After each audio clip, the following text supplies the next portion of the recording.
quickly we'll take two more community partners and then we'll move to the next discussion track. So we'll move to ISODA. ISODA stands for the Infotech Software Developers Association. And can I request you, sir, please come on stage and tell us what is ISODA into and how is it helping the ecosystem, what's in it for IT people like us. Good evening, everyone, and thank you PTA for having us as an association partner. So ISODA is a community which is formed of people working in the software area. It consists of ISVs, it consists of partners, system integrators and distributors spread across pan India. The objective is to bring those people together so that we can improve on what we are delivering products and solutions to the our customers, which consists of CIOs, CSOs and CTOs. Individually, each of the members are trying to showcase good products and solutions and delivery to the customers. But as an association, we also try to solve some problems which the end user community or CIOs face when they are dealing with OEMs across the globe. They do face challenges sometimes in support, in delivery, logistics issues, taxation issues. So as a community, we try to address the pain point which the CIO communities across India face by taking those to the OEMs as an association and trying to solve that. We also hold technology summits in India and outside, where we try to showcase new technologies which are available all around the globe so that the end user community can benefit from it. Thank you. Thank you so much. Okay, next we have a very interesting discussion. I think this would be possibly the most interesting discussion of the evening, and it's around AI and Gen AI. And to lead that discussion, may I call on stage Kripa Duti. Kripa is the Group CIO for Ambuja Neotia. Kripa, please come on stage. Alongside Kripa, we have got Alok Majumdar, Vice President Technology of Hoichoi TV. Alok. We have got Shubhakar, who is the CIO for WIPL. Shubhakar, please come on stage. WPIL. We have got Ms. Shomita Nondi, CHRO for Tractors India. And please come on stage. Also, from an industry perspective, we have got Sandeep Kumar Bhagat of Logitech. Sandeep, please come. And Shri DP Mahajan, who heads Milosa for North and East. Apart from that, we also would request Parthoda, Mr. Partho Sengupta. Parthoda, please. The AI discussion can't be complete without you. Kripa? Thanks, Saurabh. Good evening. Parthoda. Stage is waiting for you.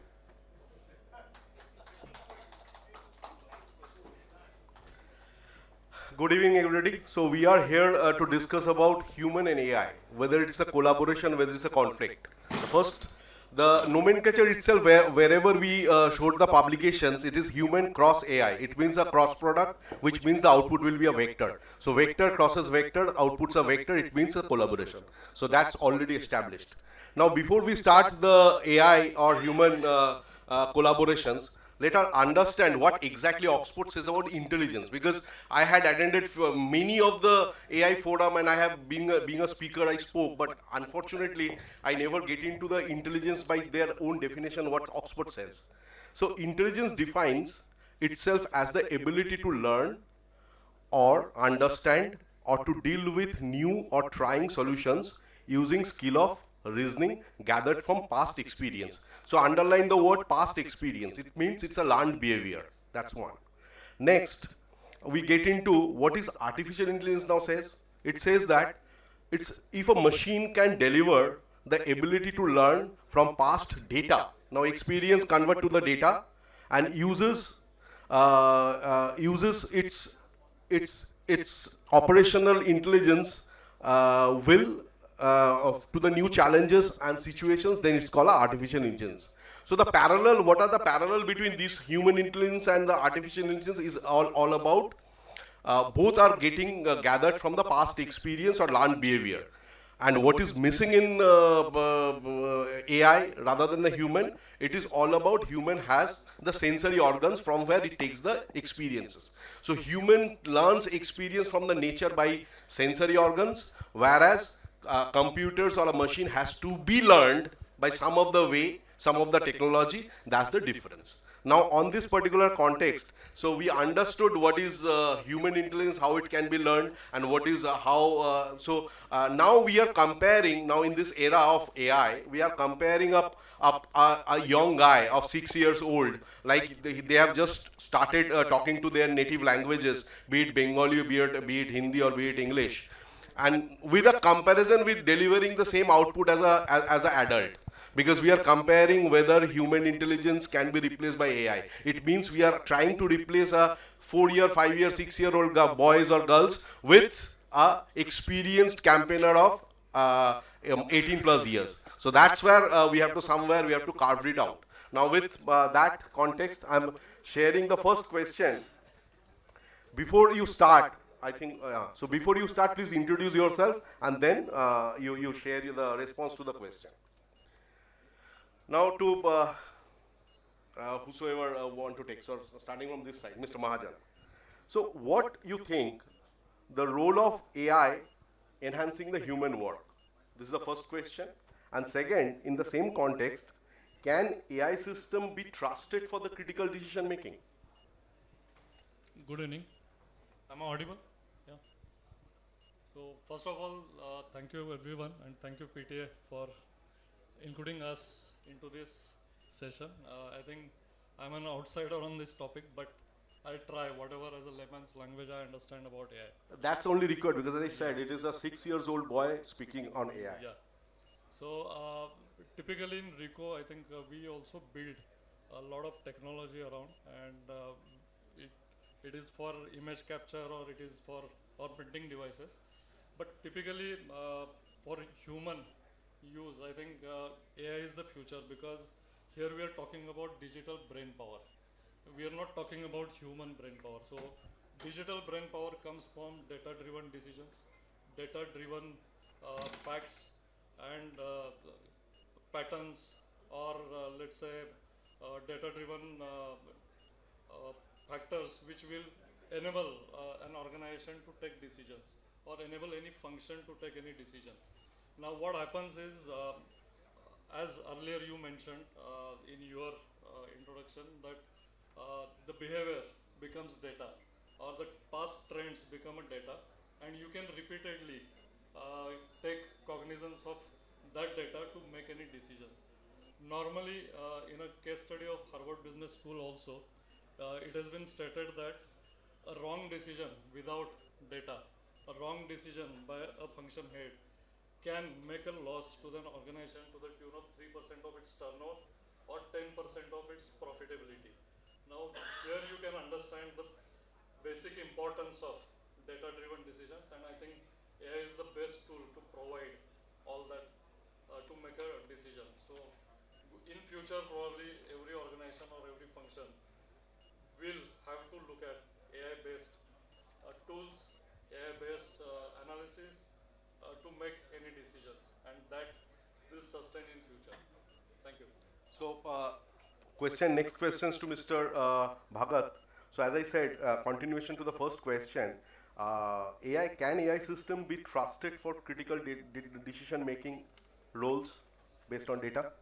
Good evening all, my name is Sandeep Bhagat, and thank you Meta and officials for giving us this stage. Right? So I take care for Green Business for Logitech, and I mean, as a technology leader, right, we as a Logitech still we think that it is humans, not the physical assets who run the business today. Right?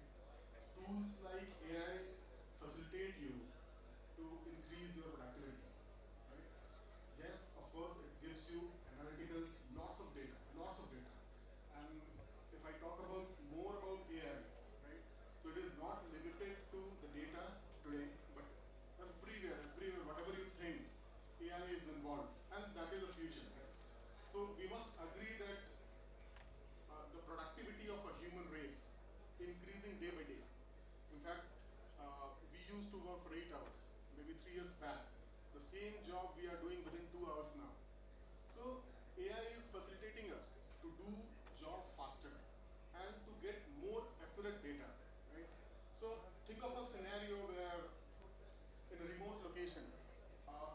schools now, and maybe after COVID, we have studios in some of the main town, and teachers are taking classes, sitting in a studio for a remote location, right? Now think of a scenario: you're writing on a normal writing board, and through AI, technology can convert that board into a digital board and transmit whatever you are writing to the far end. All it is possible because of AI. This is just an example. Madam, I hope you are from, you are handling HR department. So for you, it is very important. I mean, now you are taking interviews remotely. Sometimes it is. Hello, excuse me, please. So, In the backside, please keep us silent. Please. I mean, for you, sometimes it is not possible to take an interview physically, right? But it is a job like you basically look at not only the qualification or the way the guy is speaking, but the gestures and postures of the candidate, right? It is important. So we have tools which basically make the person sitting in front of you with the help of AI and VC put together. So these are the few examples. Even we have examples that newsreader AI is reading the news like a human. And as a IT leader, right, sir? As a IT leader, you plan for your investment. Right? So, suppose if you are planning a deployment of some 10, 12, 15 rooms, you have some 12, 15 rooms with different sizes, and you are having a new facility coming in, but you don't know what kind of a room you are going to design. What are the optimum uses? So now, with the help of AI, the gentleman sitting here can get a data which size of room is been utilized more. So leaders can plan the investment, and there how they can justify the ROIs. So yes, AI is important, right? And data, I can see day by day it is improving. So whatever inputs we are getting from AI, it is also going to improve and facilitate us to increase our productivity. Thank you. Excellent. Thank you. So next question to ma'am. Just on HR perspective, so I'm just want to, I mean, audience also want to know, I personally too, how AI can improve human creativity and innovations in your thought. Sure. So, the AI and then generative AI is what we are talking about. It is all about innovation, it is all about creativity. So if you see, it's a growth when you said that, for humans, what differentiated for a very long time was the sensory and the neurological connections that we have. And when we spoke of only AI, we said that's fine. When AI is there, they can only do specific jobs. Because it was more of machine learning, it was restricted to your own organization's data. And it can do only specific jobs. It can never, take up very, how to put it, very generic, only we can come up with absolutely right now we are standing and, Kind of a restricted sharing, environment. Yeah, sharing very generic data. But then came Gen AI, where we said that what happened if you say the shift. It was like the internet era came in, and then what became cheap was data. Data was everywhere. Right, and then came that, okay, now how do you use this data? And that's where the next thing, it's like the data is there. Now can you put a Gen AI on top of it? And today, earlier like education, when we were talking about, today the biggest challenge in front of all the educators is, how do you ensure that the content that is coming in is original, or it is not modified already by use of some Gen AI?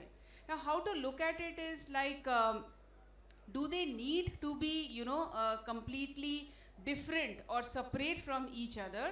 Or if that is the movement that we need to move, that say that, next level creativity, next level innovation will only come when you integrate both of these together. Excellent. And a beautiful example of this is when it comes to us as our experience. How many of us are, if you generically ask, how many of us are using, Gen AI? Very few people will say that, yes, I have once in a while maybe done ChatGPT, but not a regular user. But if you take a pause and think, like from your start of your day to the end of your day, booking an Uber, you know, getting your grocery in 5 minutes. I don't like what's at dinner at home and I order a Swiggy. I don't only order a Swiggy, I'm very irritated if he's taking 10 minutes to deliver from some place which is, you know, 5 kilometers, and I'll keep on checking the app and checking that, you know, what is the route he or she is taking and reach the door or not. This is nothing but already the use of Gen AI. So we are already, you know, in full experience of it. Only paradox, only difference, and I will share this because today in this forum I have come as a professional.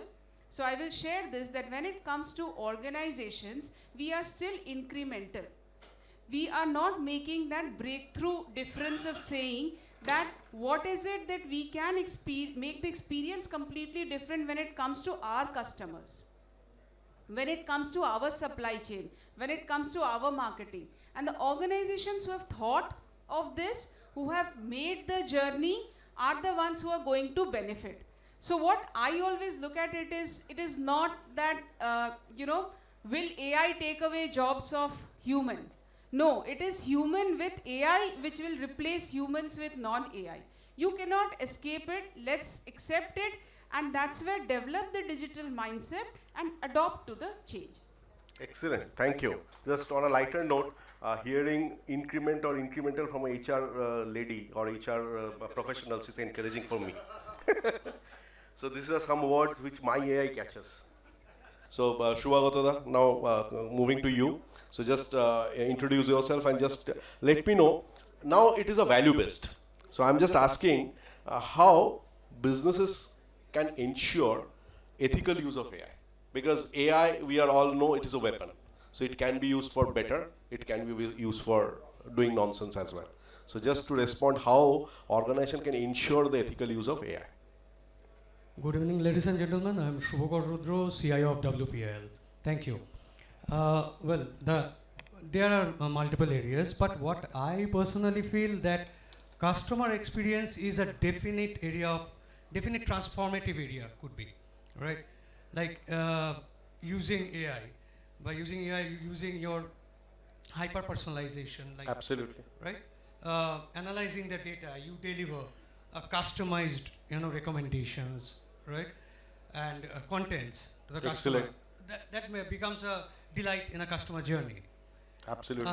Like now question here is how, let's say I have customer data, now I can use it for ethical purposes, non-ethical purposes, I can also sell it. Though DPDP has some restriction, I mean some putting some of the restriction to do the so.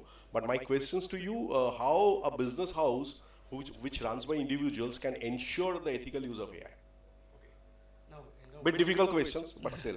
No, in the world of AI, you know, talking about ethical use is like something like training a robot manners, you know. That's the question actually. Yeah. That's you have to deal with. So it is essential. Absolutely essential. And given now, if business want to harness the capability of AI while mitigating the risk, keeping the trust factor intact, yes, there are few strategic points or steps business, in my opinion, should follow. Like, say, having your a kind of, you know, guideline, AI guideline. Absolutely. That yes. would emphasize on your transparency. Actually, I would recommend put another AI, whether the AI is monitored by guideline. I'm coming to the governance part. Okay. As well. Please. So, transparency, yes. accountability. Absolutely. Right? These things are there. So that should emphasize on that. And the reason is that if there is a transparency, that will at least push the system, the AI-based system that you develop, to take decisions which are easily understandable and explainable. Absolutely. Very much required, right? And second is coming to the point you have raised, the governance. Yes. That if things are being followed, so that it ensures that you take multiple, factor in the multiple views. You accept multiple views, you consider multiple views. Another important part is you're implementing a proper security, data protection security. Very true, very important. Ensuring that the user data is not compromised. Yes. But which is most Not only user, because AI is a data hunger. So we have to ensure all the data which Absolutely. required to train that AI has to be secured. and most important, which is globally true for anything that you implement, having an open discussion with the stakeholders, Excellent. so that you get relevant feedbacks for continuous improvement. Very But in my view, as I have said, that if these things, more or less, I'm sure there are wiser people who will contribute with their wisdom. If this is followed more or less a little bit here and there, with businesses can lead with delivering technologies without any compromise, keeping the trust factor intact. That is Excellent. my. Thank you. Thank you. And one thing from taking cue, you still believe the humans are wiser than the AI. So that's, you said you're using wisdoms and Yeah, I wise. could have answered Thank that. you. There was one question from you. So there was a question from you, like, should we let the AI take the decision? How much risky it would be? Correct. So yes, no, human is still wiser. Thank you. Thanks. Final question to Alok. You are from media and entertainment. I know you are using AI from top to bottom. So just share your experience how media is converting its landscape with using of AI. And that's the final questions for tonight on this particular topic. Hello everyone, I'm Alok Majumdar, I'm VP of Tech, Hoichui. So for us, the Gen AI is a bit different, right? Because our industry, the only industry who took the first toll when everybody is able to generate images, videos, audios, text, right? Which are supposed to be a job of, experts, artists, right? Specific, like a people. All of a sudden it's become very democratic, right? Now anybody can, come up with scripts, even the videos, even the music, and people are now making, short films entirely out of Gen AI. Absolutely. Right? So for us, it's a little bit. And there was a belief that these works are creative work, innovative work, so none of the machines can take it away. Yeah. But actually, you are the front runner to take it away. So for us, it's yeah. One thing, my daughter is 11-year-old, right? And one day she told me that Dad, I have composed a song Yep. using AI. Yeah, it's happening. It's happening. This is happening. Right, so only good part is that, for the Gen AI, good news for us, that it's still being trained on data, Absolutely. right? So you can come up with, a paintings which looks like you're Michelangelo, but you cannot become Michelangelo. Absolutely. And that's where my starting talk was. You can obviously get influenced, Yes. right? So that's the good part, but yeah, the change is always, welcome, right? And the new technologies that we look for those technologies. But yeah, I mean, for us, is we are closely watching it, right? We are neither excited nor we are disappointed with that, because this is something kind of a very random changes which is coming out. Very true. With our industry. Very true. Thank you, Alok, and thanks the panelists. It's a fantastic discussion. So, though we initially I stated that 6-year-old compared with a full-grown adult, so there are still way to run. And thank you, panelists, for enlightening us. Thank you. Thank you, Kripa. We'll talk about 6-year-old, 12-year-old, 18-year-old after half an hour. Right? Okay.